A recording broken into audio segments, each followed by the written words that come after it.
या काळात फार कडक डाएट करू नका. पोट फुगल्यासारखं वाटतं, कपडे घट्ट होतात आणि मग लगेच मनात प्रश्न येतो, मी तर काही जास्त खाल्लंच नाही, मग वजन का वाढलं?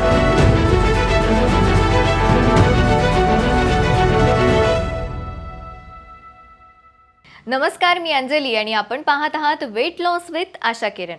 आज आपण अशा विषयावर बोलणार आहोत जो महिलांचा रोजचा अनुभव आहे, पण ज्याबद्दल मोकळेपणाने फारसं बोलल्याच जात नाही. बऱ्याच महिलांना असं वाटतं की पिरियड्स झाल्यावर अचानक वजन वाढलेलं दिसतं, पोट फुगल्यासारखं वाटतं, कपडे घट्ट होतात आणि मग लगेच मनात प्रश्न येतो, मी तर काही जास्त खाल्लंच नाही, मग वजन का वाढलं?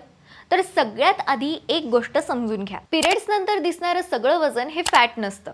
बहुतांश वेळा ते शरीरात धरून ठेवलेलं पाणी, हार्मोन्सचा इफेक्ट आणि डायजेशन स्लो झाल्यामुळे दिसणारे बदल असतात. पिरियड्सच्या आधी आणि नंतर शरीरात इस्ट्रोजन आणि प्रोजेस्टेरॉन या हार्मोन्समध्ये बदल होतात.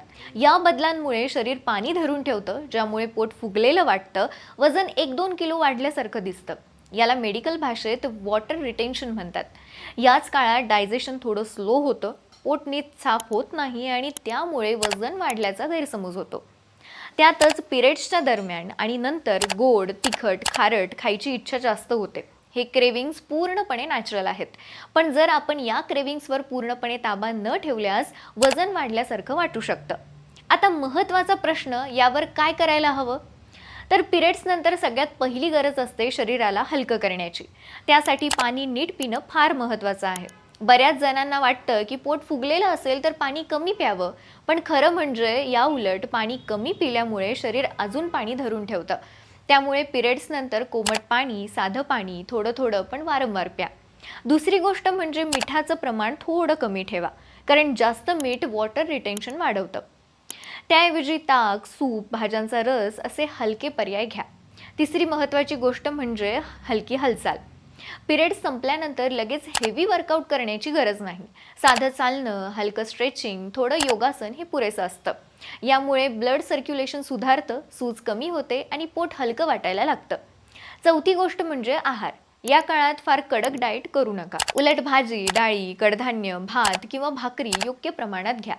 जेवण स्किप करणं किंवा खूप कमी खाणं केल्यास हार्मोन्स अजून बिघडतात आणि वजन कमी होण्याऐवजी वाढण्याची शक्यता असते. एक महत्त्वाची गोष्ट लक्षात ठेवा, पिरियड्स नंतर दिसणारं वजन बहुतांश वेळा टेम्पररी असतं. घाईघाईने माझं वजन वाढलं असं ठरवून डाएट बदलणं, उपवास करणं किंवा मग स्वतःवर चिडणं गरजेचं नाही. शरीराला थोडा वेळ द्या. 5-7 दिवसात पाणी कमी होतं, डायजेशन सुधारतं आणि वजन आपोआप नॉर्मल रेंजमध्ये येतं. पण जर दर महिन्याला पिरियड्स नंतर वजन सतत वाढतच राहत असेल, पोट खूप जास्त फुगत असेल, थकवा जास्त जाणवत असेल, तर ते हार्मोन इम्बॅलन्स, PCOS किंवा मग लाईफस्टाईल इश्यूजमुळे असू शकतं. अशा वेळी दुर्लक्ष न करता योग्य सल्ला घेणं खूप गरजेचं आहे. पिरियड्स आणि वजन यांचं नातं समजून घेतलं तर स्वतःवरचा ताण खूप कमी होतो. वजन कमी करणं म्हणजे शरीराशी भांडण नाहीये, तर शरीराला समजून घेणं आहे. खास करून महिलांच्या बाबतीत हार्मोन्स, सायकल आणि लाईफस्टाईल यांचा मोठा रोल असतो. त्यामुळे स्वतःला दोष देण्याऐवजी शरीराला साथ द्या. योग्य पाणी, साधं अन्न, हलकी हालचाल आणि थोडा संयम. वेट लॉस विथ आशा किरणमध्ये आम्ही अशा सोप्या, घरगुती आणि प्रॅक्टिकली फॉलो करता येतील अशा गोष्टी तुमच्यासोबत शेअर करतच राहणार आहोत. आजची माहिती उपयोगी वाटली असेल तर व्हिडिओला लाईक करा. तुमचा अनुभव किंवा प्रश्न कमेंटमध्ये नक्की लिहा आणि अजून अशाच हेल्दी टिप्ससाठी चॅनलला सबस्क्राईब करायला विसरू नका. मी अंजली, पुन्हा भेटूया. तोपर्यंत स्वतःची काळजी घ्या, पाणी नीट प्या आणि फिट राहा.